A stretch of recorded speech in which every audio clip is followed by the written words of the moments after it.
На поле цудаў на базары мы знайшлі вось такое цікавае зараднае прыстасаванне яшчэ з часоў ССР ВСА 5К.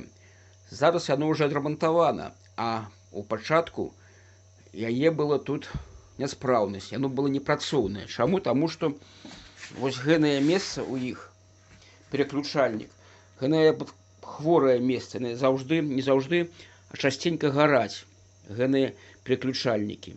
Тут пасярэдзіну у нас група ідзе, якая на первічную абмотку, а вось гэтыя дзве клемы гэта другасныя абмоткі.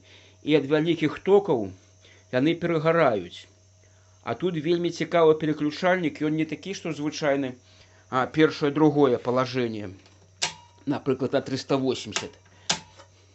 Ён такі адметны ў тым, што тыя клемы, якія ідуць на 220, яны включаюцца пры любым палажэнні, першае і другое.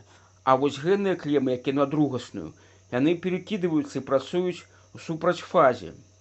І таму, калі у вас, напрыклад, зламаўся такі пераключальнік, вы яго акуратна здыміце, і галоўнае, каб у вас засталіся вось гэтыя такія бегункі. Яны будуць усе друг ад друга адрознівацца. Вось гэты бегунок, ён, напрыклад, пойдзе для сярэдняй пераключэння на 2 палажэння, а астатнія яны будуць выглядаць інакш. І вы можете набыць звычайны пераключальнік на 2 палажэння, галоўнае, каб у вас былі кантакты якасныя і добрыя, і сабраць сабе вось такі пераключальнік для гэтага зараднага, што мы і зрабілі.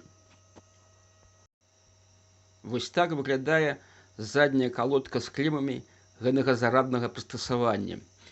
Вось гэтыя клемы не адказваюць за высокую сторону, сюды прыходзіць 220 і, кажуць, ёсць магчымасць падключыць на 127 вольт. 4 клемы, астатнія клемы гэта другасныя абмоткі.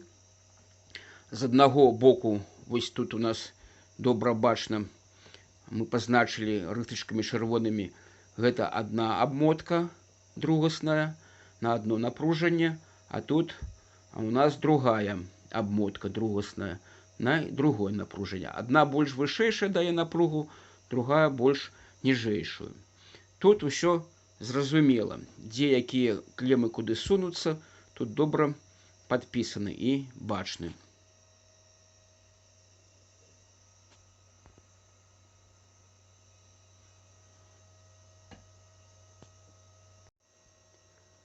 Праблема была ў гэтым пакетным пераключальніку.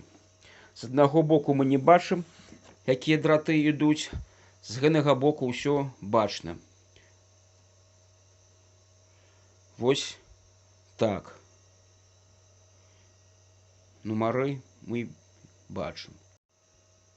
Так выглядае собраны пакетны пераключальнік. Адзінае, што з гэтага боку мы бачым, якія ў нас тут правады падключаны, якія кембрыкі, нумара на іх стаяць. І таксама нумара клем на самім пакетным пераключальніку. З іншага боку там не бачна. Таму зараз я вам пакажу схему, якую нарысаваў гэты майстар, каб было зразумела, як падключаць.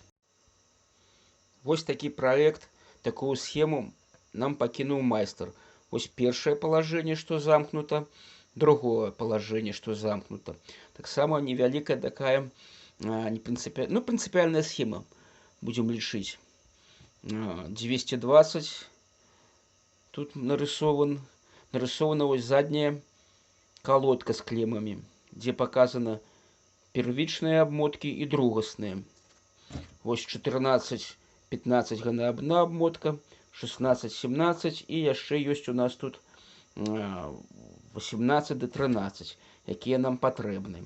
Так.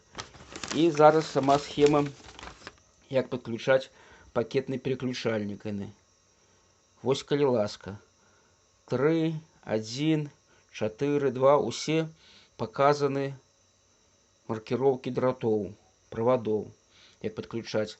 Справа ў тым, што на іншыя схемы для гэтых прыбораў шмат у інтэрнэце, але яны не супадаюць па маркіроўцы, і такую маркіроўку мы нідзе не знайшлі.